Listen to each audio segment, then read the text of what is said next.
Hello and welcome back to the XNT podcast. Shout out to everybody that has tuned in to our first two episodes. This is episode 3, and I'm joined by my fiance Tatenda. Hi guys, I'm Tatenda Henani. Thank you so much for supporting our first two episodes. It's been really great. We enjoy coming and just, spilling our guts, sharing what's our thoughts and what's on our minds of what's happening either with us or out there. And today we are going to be talking about Black excellence with regards to Coming to America. Coming to America just dropped. Yes. And it looks amazing. Yeah, it looks beautiful. Like we obviously gonna not spoil it for anyone that hasn't watched it, but it looks amazing. It's better than advertised. I'm so sorry. I was laughing the whole way, and the storyline is also dope. You would think that, okay, maybe the one, what are they going to do for 2? Are they over exaggerating with the trailer? Like some trailers you watch and you're like, but they've told us everything. But I feel like when we watched, there was so much more that was in there. Yeah. And it was so studded.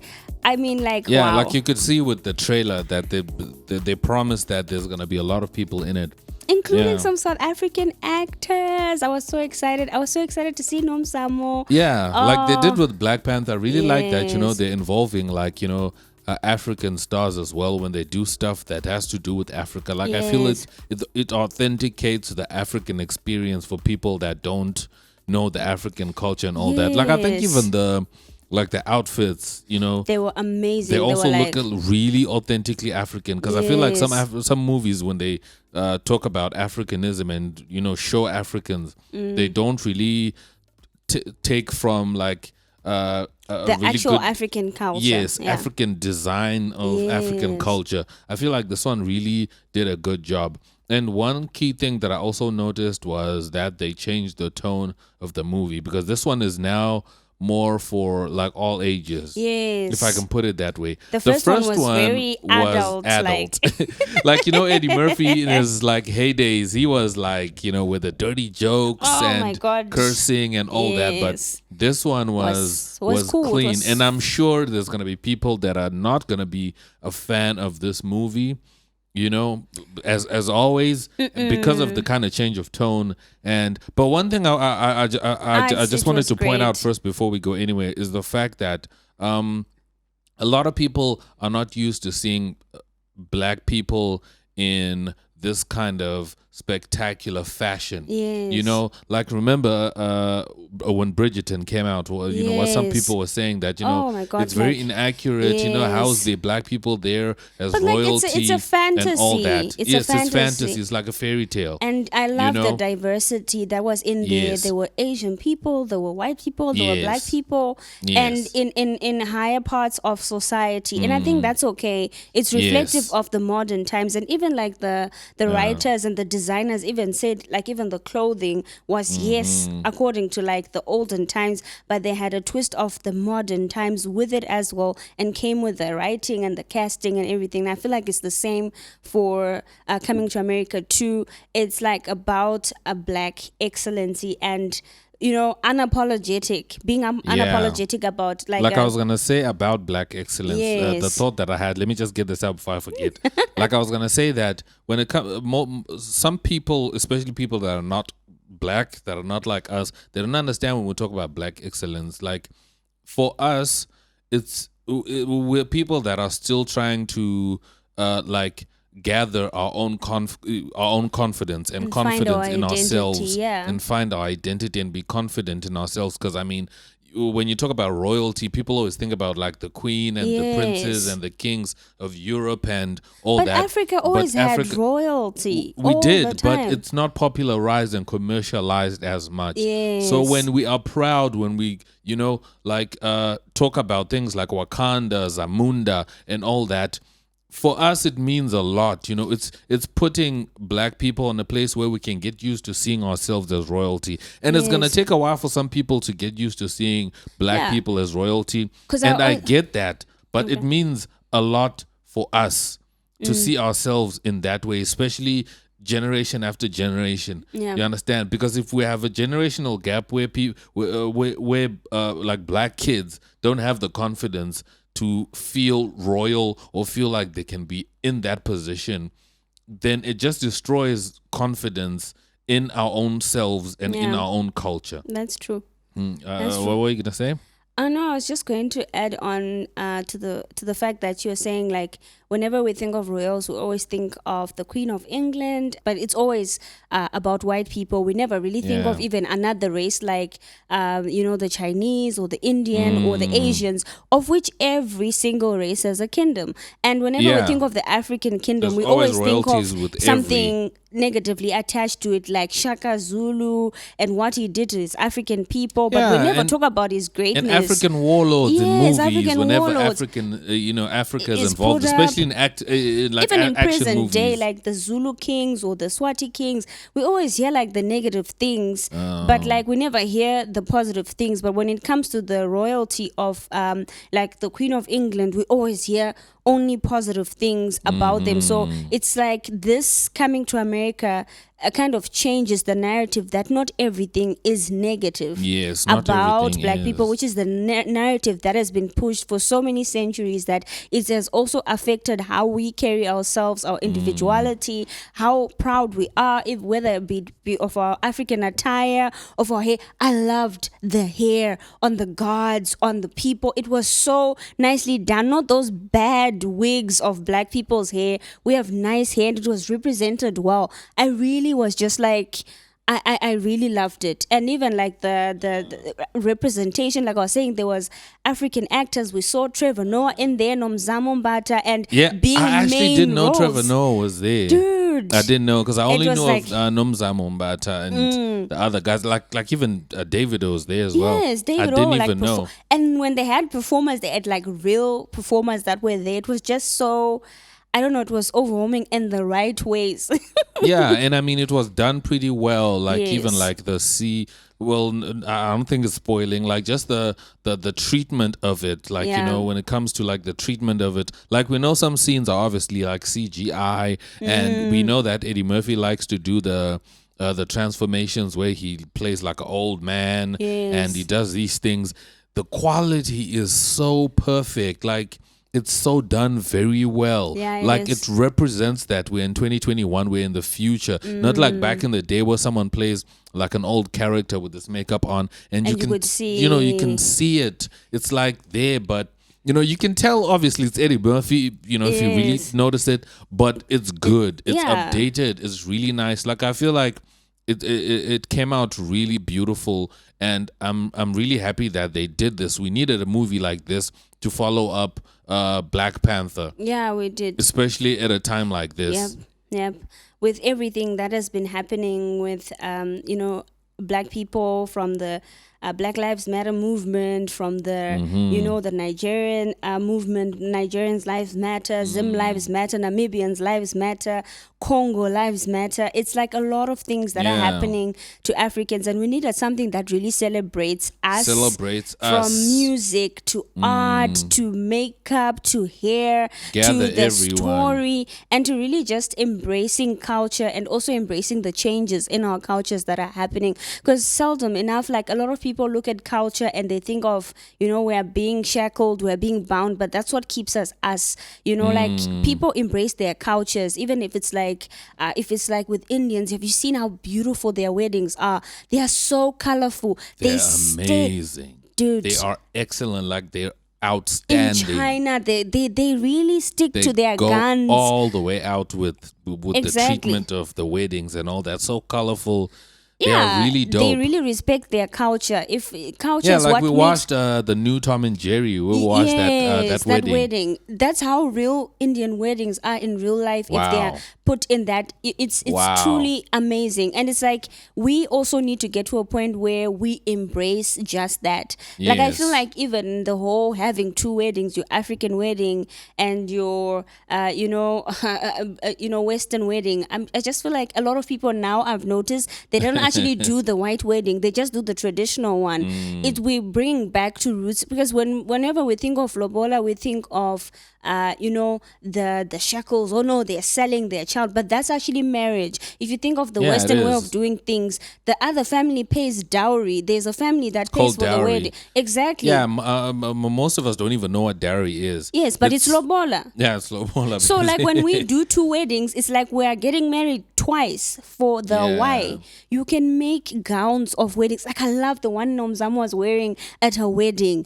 That's a gown I would love to wear. Like it's just like so African, so real, so down to earth. And I didn't see them do another second one with the white dress. Not to, hate on that or whatever, but I'm just saying I'm seeing the cultural shift in ourselves on where we embrace our culture. Like I said, we're getting confident in our own selves and being confident to be our own selves and do our own thing. That's what I'm taking from this. Like even like we spoke about this. Like for me as a content creator myself, like on YouTube, like the thing is, when I look at myself, I get times where I doubt myself, and I'm like, yo, look, I'm not even gonna lie to you, but I always check the competition, and I'm like, okay, if they look at the competition and they look at me, people choose what they consume and what they watch because of the color of their skin. You understand? I'm not saying that everybody does that, but that's the thing. True. It's just true. Some people won't watch a video because of the person's complexion that's in the video right there on the thumbnail. Yep. That's why some people would rather not even show their face. You know what I mean? So it's things like that. So we have to gain confidence in ourselves to stand our ground and be like, we are unapologetically who we are. Yes. We're not going to conform. That's why you have people that do stuff like bleaching and, skin modifications and all that. Granted, you can do whatever you want, but things like that stem from you not being confident to be who you are. You know what I mean? I mean, there's models that have really dark skin, you know what I mean? And they're confident, they are fine. They're beautiful. They are fine, heavily melanated. Your Lupita Nyong'o. Exactly. Your Adut. Ah, my God. She's such a beautiful model. Your Naomi Campbell. She really opened up the doors for, dark-skinned women to feel confident in themselves. And I think we still have a long way to work on ourselves as Black people, but I feel especially with colorism amongst ourselves. Yeah, it's another problem. But I think we can definitely get there because we are taking the first steps into like embracing each other and accepting. Yes. Acceptance is the first step to actually moving forward and being better. Like I like the fact that you're talking about being like a Black content creator. You just know that maybe people will just see your face and they just have a stigma or like a prejudice about you. Like they expect you to speak a certain way. They just expect you not to know things. I've even experienced this when we go shop for like things like graphics cards or cameras. You walk into a store and people like are so condescending, like you don't know. Then they get surprised when you're asking. Even when I ask for technical things and stuff like that, they're like, "Oh, you know what you're talking about." It's such a. So it just pushes you down. Like I recently bought a graphics card to use for editing and everything. Like the last time I bought a graphics card, like bought like new from the store, was like back then. And when I went inside the store, I'm not gonna say the name of the store, but the people were so condescending and towards racist. Me, and they acted weird, like like as if I'm lost, like I don't know what I'm trying to get, and it was so annoying. And after that, I was like, you know what, I'm gonna go second hand. And then I started to go second hand. But back then, we didn't have like online shopping. It wasn't really popular. And nowadays, we now have online shopping. And thank God for online shopping. You don't have to deal with like people's attitudes and all that. So I'm happy with online shopping because you always worry when you're a person of color and you have to deal with certain people and their attitudes towards you. So you don't know how to receive it, whether they are being, they're being racist or they're being a certain way about you. You just don't know. It's hard to tell. So it's hard to call it for what it is. Like we had an issue of just recently of the lady, the reporter that was letting certain people speak without white guys speak without DA members and without masks on. And then the black political leaders, she would emphasize how much they need to wear their masks. And I'm like, wow. You understand? So it's things like that. And then she comes out, she's like, oh, but these were different times and all that and all that. So it's the same a lot time. Gets mixed up out of, context, and it's just confusing. It's hectic. Like, no one wants to go through that. Like, I'm pretty sure no one wakes up in the morning to be like, yo, I just want to go out there and mess up someone's day, or I just want to go out there and do these bad things or whatever. But the thing is, we cannot excuse racism. We cannot excuse bigotry. We cannot excuse misogyny. Obviously. Educate yourself. We're not here to educate you That's on how why to we have treat social other media. We people. can talk about these things. Yes. We can expose these things. Yes. So that people can see it. So that, because sometimes, some people are like, yo, I didn't even notice that I was being like this. Like, I remember, like, on the topic of, like, the coming to America, like Eddie Murphy himself, like, he changed the way he does his comedy. Like, back in the day when he did shows like Raw and Delirious, like, those two shows are by far like the funniest shows I've ever watched. But he had to apologize for some of the jokes that were in those comedy specials. He touched on a lot of topics that are not acceptable right now. So he had to come back and be like, yo, I grew from that.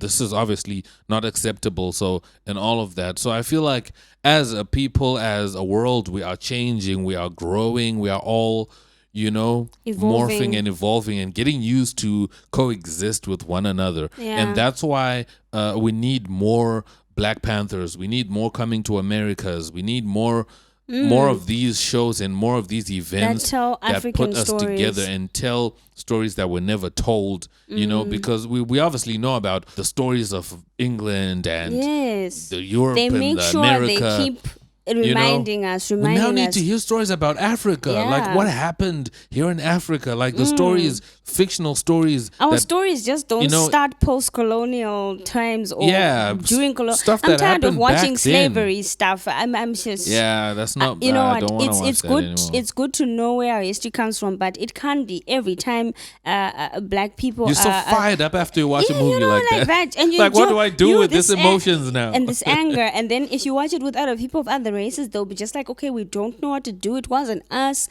and it's like, okay, can we talk about the stories of things that happened before? I remember, like, growing up, like, my grandma would always tell me, like, folk tales of, like, beforehand. Why don't we make movies about that? Those were good stories. You know what I mean? Instead of trying to emulate Western cultures and Western stories and all that, trying to fit in. We would not mention the movies and the series that were made. Yeah, but anyways, that's the thing. So it was a really good movie. Like, shout out to everyone pushing Black excellence and all that. And it mustn't be misunderstood that Black excellence is all about. It's all about putting Black people on above everyone else. No. But it's just letting us see ourselves as as more, as magnificent, and as royalty as everyone else is in their respectful race and respective cultures, because every culture has royalty. You understand? So we need to make sure we see everything. Like, even in Japan, even in China, there is royalty. You go to the Spanish, to Spain, you go to Italy. Everywhere. There are stories. I loved even the animation that they brought out, Coco. Like, you learned so many things.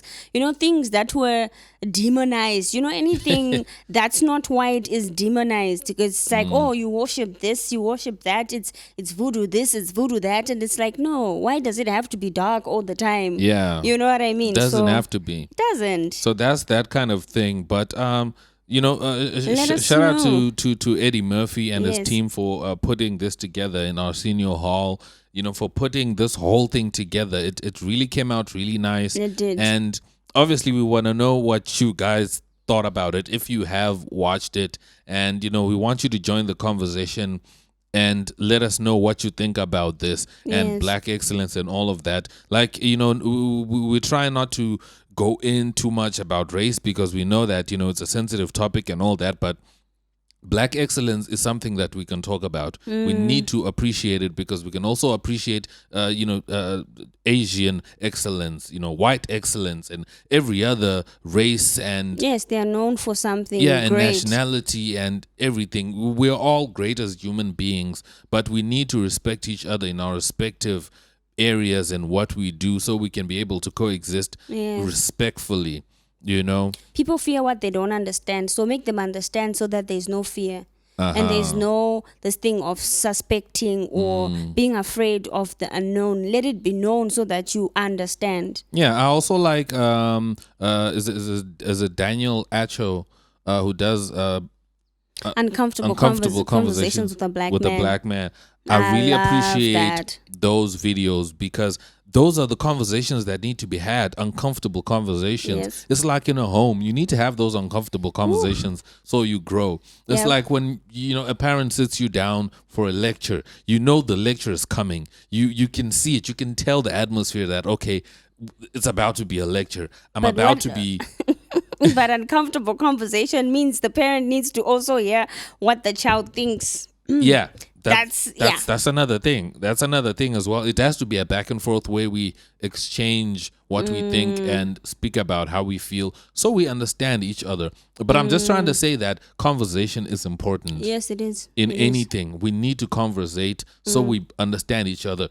Me and you, in our relationship, we understand each other because we talk. If we didn't talk and sit down and have uncomfortable conversations that we have in private, it would not it wouldn't be work out. No, it wouldn't. We wouldn't understand each other because we would just be, ducking and diving. What is issues. it? Just walking on what?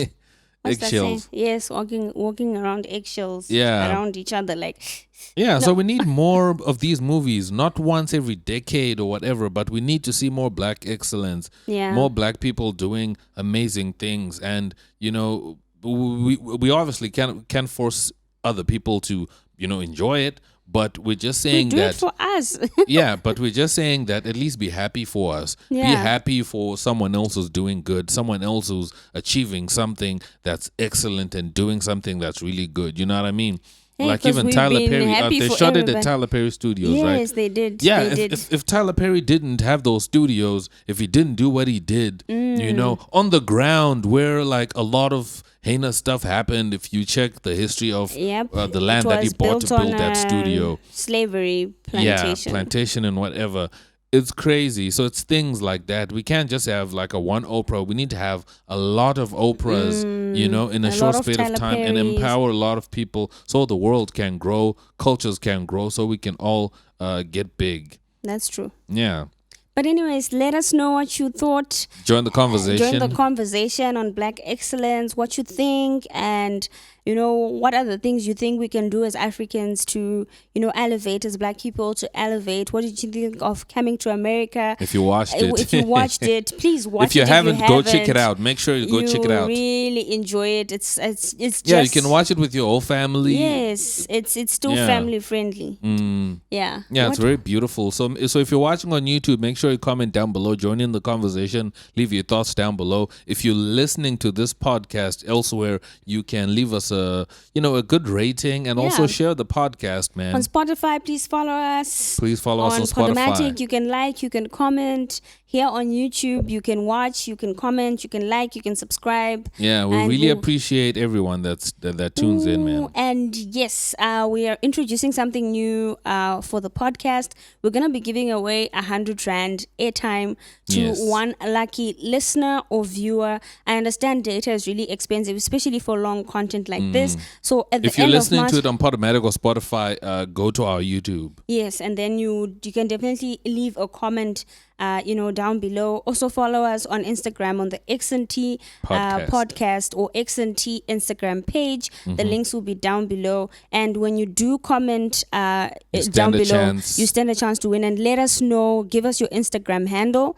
down below. Yeah, we know that these episodes are long and data is expensive, man. This these are other problems. And also, you can suggest topics that you might want us to cover in a future episode as well. Just let us know if you guys would want us to cover certain topics. You can just drop them down below. Yes, so don't forget, comment down below if you want us to stand a chance to win the airtime. Every end of the month, we draw a lucky winner, and we'll definitely show who it is. If you leave your Instagram handle, we will DM you, and you can give us your network. And this is for South Africa only, unfortunately, because we cannot send airtime overseas, out of the country.